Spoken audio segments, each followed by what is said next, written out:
السلام علیکم ورحمۃ وبرکاتہ ناظرین، استقبال ہے، سواگت ہے آپ کا viral news live studio Jalgaon Maharashtra India میں۔ میں آپ کا میزبان مفتی محمد ہارون ندوی۔ آئیے انٹرنیشنل ٹاپ 5 نیوز، دنیا کی 5 بڑی خاص اہم خبروں پر نظر ڈالتے ہیں۔ جی ناظرین، سب سے پہلے میں اپیل کروں گا کہ جو ساتھی نئے ہیں اور ابھی تک چینل سے جڑے نہیں ہیں، وہ دیش اور پوری دنیا کی سچی خبریں بے باک انداز میں دیکھنے اور سننے کے لیے چینل سے جڑ جائیں، سبسکرائب کر لیں، بیل آئیکن گھنٹی کے بٹن کو بھی دبا دیں تاکہ آپ کو ہماری ہر خبر، ہر ویڈیو آپ کے موبائل پر مل جایا کرے۔ اور ہاں ناظرین، اسکرین پر ہمارے چینل کا بینک اکاؤنٹ نمبر دیا جاتا ہے، ایسے ہی گوگل پے، فون پے اور پے ٹی ایم نمبر دیا جاتا ہے۔ پلیز آپ اگر چاہتے ہیں کہ ایسے بے باک چینل جو ظلم و ناانصافی کے خلاف بول رہے ہیں، آواز اٹھا رہے ہیں، اگر آپ چاہتے ہیں کہ مسلمانوں کے ایسے بے باک چینل باقی رہے، ترقی کرے، مضبوط ہو، تو پلیز چینل کو چلانے کے لیے ایک بڑی ٹیم اور بڑا روپیہ پیسہ خرچ ہو رہا ہے۔ اس لیے ہم آپ سے اپیل کرتے ہیں کہ اللہ نے جو بھی آپ کو طاقت دی ہے، اپنی طاقت کے اعتبار سے ہر ہفتے 200، 500، 1000 روپے چینل کی مالی مدد ضرور کریں۔ اسکرین پر بینک اکاؤنٹ نمبر بھی ہے، اور ایسے ہی اگر آپ آن لائن بھی جانا چاہتے ہیں تو گوگل پے، فون پے اور پے ٹی ایم تینوں کا نمبر ایک ہی ہے، 9923223361۔ ناظرین، اس وقت میں اپیل کروں گا کہ پلیز معافی کے ساتھ میں یہ اپیل کروں گا کہ یونانی جو شاندار یونانی کاڑھا کے لیے ہم نے جو اسکرین پر نمبر دیا ہے 9637541786، اس پر اتنی کال آ رہی ہے پوری دنیا بھر سے کہ ہم خود بھی پریشان ہیں، اس لیے ہم سب کی کال اٹھا نہیں پا رہے ہیں۔ لیکن روزانہ ہماری جتنی طاقت ہے کاڑھا روانہ کرنے کی، کاڑھا کوریئر کے ذریعے سے بھیجنے کی، اتنی بکنگ کے بعد ہم لوگ کال اٹھا نہیں پاتے ہیں۔ اس لیے میں آپ سے گزارش کرتا ہوں کہ اگر آپ کو یونانی کاڑھا، یونانی جوشاندہ چاہیے، جو ابھی فی الحال پوری دنیا میں جا رہا ہے اور بڑا مشہور ہو گیا ہے، اس لیے آپ سے میں اپیل کروں گا کہ جو نمبر دیا گیا ہے اس نمبر پر آپ کا پورا ایڈریس، آپ کا نام، آپ کا موبائل نمبر آپ ڈائریکٹ واٹس ایپ پر لکھ کر بھیجیے، اور یہ بھی لکھ کر بھیجیے کہ آپ کو کتنے پیکٹس چاہیے، یہ آپ لکھ کر بھیجیے۔ اس کے بعد ہمارا آدمی اس آپ کے ایڈریس وغیرہ کو دیکھ کر، موبائل نمبر کو دیکھ کر وہ آپ سے بات ضرور کرے گا۔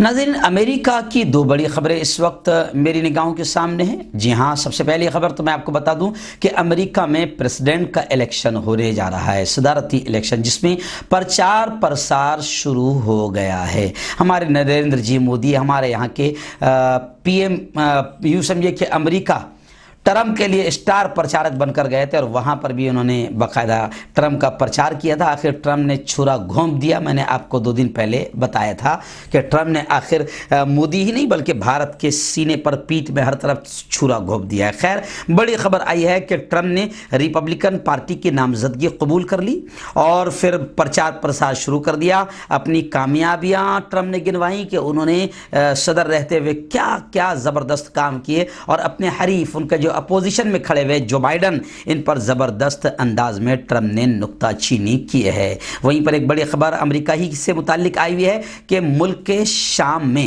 امریکی اور روسی فوجی گاڑیوں میں تصادم ہو گیا، امریکی فوجی زخمی ہوا ہے۔ شام کے شمال مشرقی علاقے میں امریکہ اور روس کی فوجی گاڑیوں کے درمیان تصادم ہوا، جس کے نتیجے میں متعدد امریکی فوجی زخمی ہوئے ہیں۔ برطانوی نشریاتی ادارے BBC کی رپورٹ کے مطابق دونوں ملکوں نے اس واقعے پر ایک دوسرے پر الزامات عائد کیے ہیں۔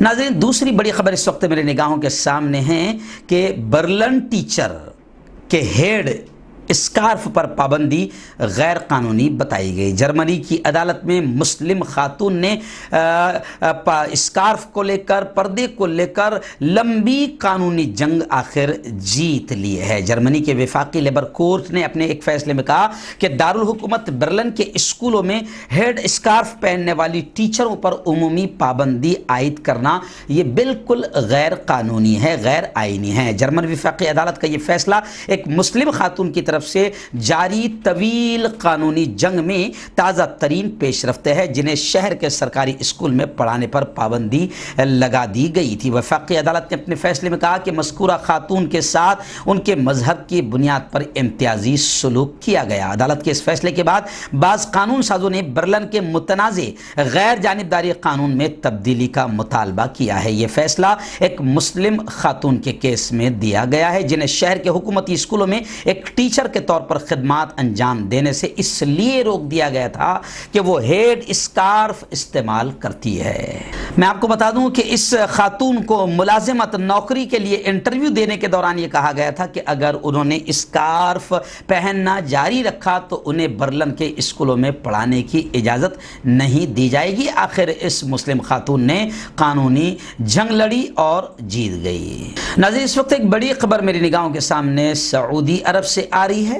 جی ہاں، سعودی عرب کے پراسیکیوٹر جنرل نے دہشت گردی کے الزام میں سزائے موت پانے والے 3 کم عمر مجرموں کے کیسز پر نظر ثانی کا حکم دیا ہے۔ العربیہ.net کے مطابق دہشت گردی کے الزام میں سزا پانے والے علی النمر، داؤد المرہون اور عبداللہ الظاہر کی عمریں 18 سال سے کم ہیں۔ سعودی عرب میں انسانی حقوق کے ہائی کمیشن کے سربراہ عواد نے پراسیکیوٹر جنرل کے فیصلے کو خوش آئند قرار دیا۔ عواد نے ایک بیان میں کہا کہ پراسیکیوٹر جنرل کی طرف سے سزائے موت کے کم عمر مجرموں کی سزا پر عمل درآمد روکنا اور ان کے کیسز پر نظر ثانی کا حکم عدالتی اصلاحات کی طرف ایک اہم قدم ہے۔ ناظرین، اس وقت بڑی خبر میری نگاہوں کے سامنے آئی ہے کہ مرحوم یاسر عرفات کی بیوہ، ان کی بیوی نے اسرائیلی ٹی وی پر باقاعدہ آ کر ایک انٹرویو دیا، ایک بیان دیا اور کہا کہ فلسطینی اتھارٹی کی جانب سے دی گئی دھمکی کے جواب میں پھر انہوں نے بھی دھمکی دی۔ فلسطین کے سابق صدر مرحوم یاسر عرفات کی بیوہ صحیح عرفات نے ایک اسرائیلی ٹی وی چینل کی اسکرین پر نمودار ہو کر خبردار کیا کہ انہیں فلسطینی اتھارٹی کے عہدے داران کی جانب سے دھمکیاں مل رہی ہے۔ یہ دھمکیاں انسٹاگرام پر صحیح کی جانب سے ایک بلاگ پوسٹ کرنے کے بعد سامنے آئی ہے۔ اس بلاگ میں یاسر عرفات کی بیوہ نے امارات اور اسرائیل کے درمیان تعلقات استوار کرنے کے بعد فلسطینی عوام کی طرف سے متحدہ عرب امارات سے معذرت کی تھی۔ اسرائیلی چینل کو دیے گئے انٹرویو میں صحیح نے دھمکی دی ہے کہ اگر فلسطینی اتھارٹی انہیں یا ان کے خاندان کے کسی فرد کو نقصان پہنچاتی ہے تو اتھارٹی کے افراد کے لیے جہنم کے دروازے کھول دیے جائیں گے۔ اسرائیل ٹی وی پر پہلی مرتبہ اپنی آواز کے ساتھ ظاہر ہونے والی صحیح نے بتایا کہ فلسطینی اتھارٹی نے ان کے گھرانے کے لوگوں کو تنگ کرنا شروع کیا ہے۔ ناظرین، اس وقت بڑی خبر کورونا کو لے کر انٹرنیشنل لیول پر میرے نگاہوں کے سامنے ہے کہ دنیا میں کورونا نے جس طریقے سے پوری دنیا میں پیر پسارا ہے، اب بہت بڑی تعداد میں، لاکھوں کی تعداد میں لوگ مر بھی چکے ہیں۔ جی ہاں، یوں سمجھیے کہ کورونا کی وجہ سے اموات میں ہر روز اضافہ ہو رہا ہے۔ دنیا بھر میں کورونا وائرس سے اب متاثر ہونے والے افراد کی تعداد 2,46,35,518 تک پہنچ گئی ہے، جبکہ اس موذی وائرس سے مرنے والوں کی تعداد 8,35,680 کے قریب ہو گئی ہے۔ کورونا وائرس کے دنیا بھر میں 67,67,03,180 مریض اسپتالوں یا کوارنٹائن سینٹر میں ابھی زیر علاج ہے یا گھروں میں آئسولیشن میں ہیں، جن میں سے 61,401 کی حالت ابھی نازک بتائی جا رہی ہے، جبکہ 1,70,96,659 مریض صحت یاب بھی ہو چکے ہیں۔ امریکہ تاحال کورونا وائرس سے سب سے زیادہ متاثر ملک ہے، جہاں نہ صرف کورونا مریض بلکہ اس سے ہلاکتیں بھی اب تک دنیا کے تمام ملکوں میں سب سے زیادہ ہوئی ہے۔ عالمی ادارہ صحت نے کورونا کو لے کر یہ بھی بیان دیا ہے کہ صرف ماسک پہننا کافی نہیں ہے، بلکہ سوشل ڈسٹنسنگ یعنی دوری بنائے رکھنا بھی ضروری ہے۔